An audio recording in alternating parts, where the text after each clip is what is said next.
यही विधि फंदा छूटी है और जुगुत नहीं आम। आदरणीय धर्म प्रेमी सज्जनों, माता एवं बहनों, नौजवान साथियों, आज बड़े सौभाग्य की बात है। हर साल की भांति इस साल भी यह सत्संग का जो आयोजन किया गया है, यह 40 वर्षों से चलते आ रहा है। इसमें यह इस साल सत्संग को और बढ़ावा दिया गया है, जिसका मूल कारण है हमारे सतलोकवासी महंत श्री केदार साहेब जी के स्मृति में श्रद्धांजलि के रूप में भी यह संत समारोह का पूरी कमेटी के द्वारा आयोजन किया गया है। इसी संदर्भ में हम लोग बहुत समय से भजन के माध्यम से, उपदेश के माध्यम से सदगुरु कबीर साहब के विचारों को सुन रहे थे। इसी संदर्भ में साहब के विचारों में से एक दो पंक्ति को रख रहा हूँ। बोलिए सदगुरु कबीर साहेब की।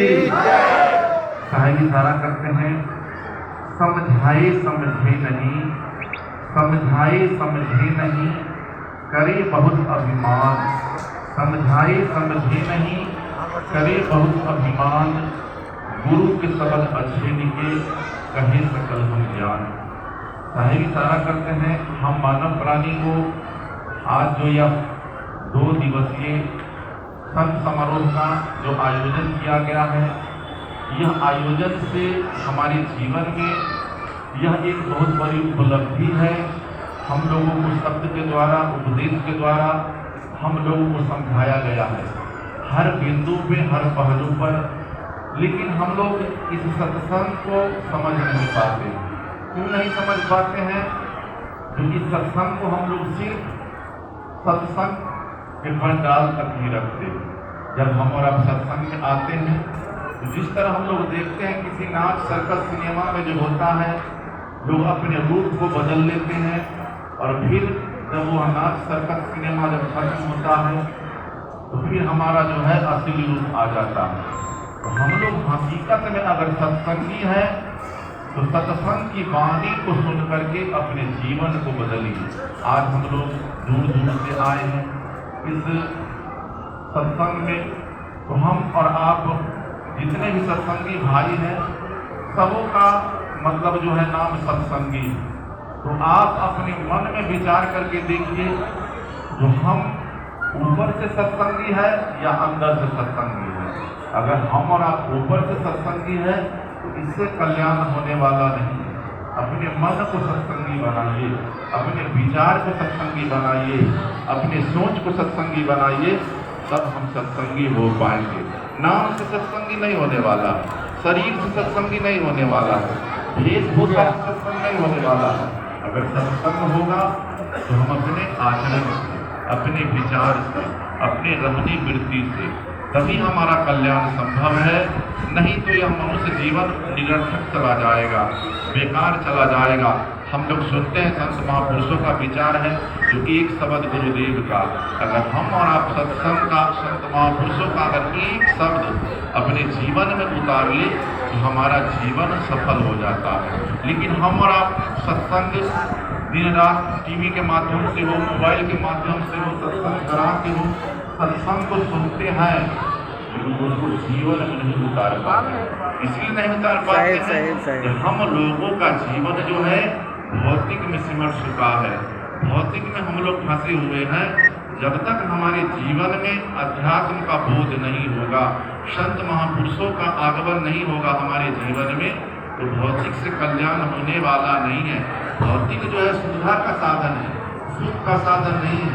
इस संसार में अगर धन से सुख अगर मिलता तो आप धनवान से जाकर के पूछिए क्या वह सुखी है? सुखी नहीं है। अगर आप अपने आप को दुनिया के जिस चीज को अगर सोना चांदी से अगर जीवन में सुखी है तो सबसे ज्यादा सोना चांदी किसी सोनार के पास है। जाकर क्या पूछिए क्या वह सुखी है? इस संसार के अंदर सुख है ही नहीं। अगर सुख अगर आपको चाहिए तो अपने अंतःकरण में विचार कीजिए, अपने जीवन की चाहत को समझिए। जब तक आपके जीवन का चाहत अगर कमजोर नहीं होगा, इच्छा अगर कमजोर नहीं होगा, तो आपका जीवन जो है शांत होने वाला नहीं है। और इस दुनिया में अगर शांति अगर आप खोज रहे हैं तो दुनिया में कहीं शांति मिलने वाला नहीं है। अगर शांति मिलेगा तो आपके विचार से शांति मिलेगा, आपके भावनाओं से शांति मिलेगा। और हम और आप अपने जीवन को मुक्त करना चाहते हैं तो संसार के बंधन को छोड़ना पड़ेगा, क्योंकि मुक्ति किसी दुकान में नहीं है, इसका कोई कल कारखाना नहीं है, इसका कोई व्यापार नहीं है।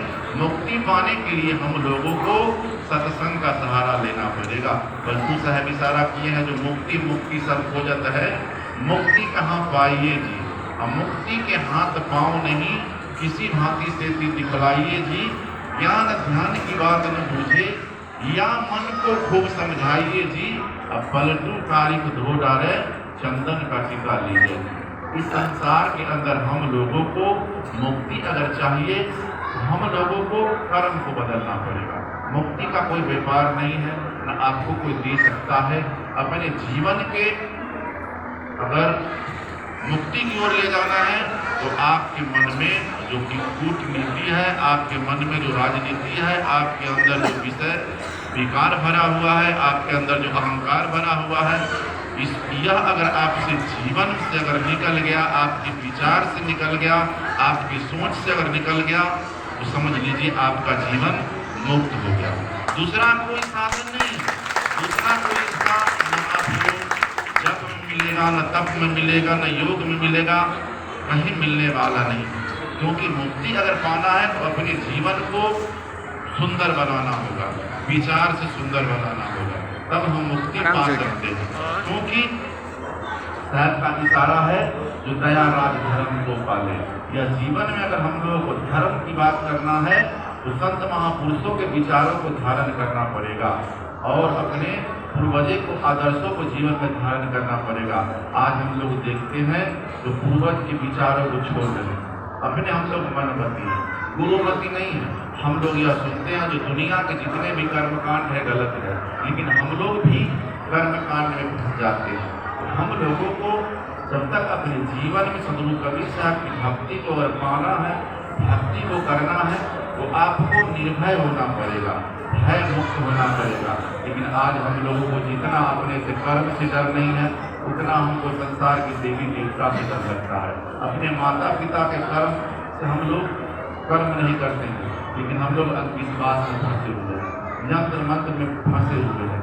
तो इससे हमारा कल्याण संभव नहीं है। हम लोगों को सार शब्द को जानना पड़ेगा। तो सार शब्द जब तक हम लोग सत्संग का सहारा नहीं लेंगे, तब तक सार शब्द मिलने वाला नहीं है।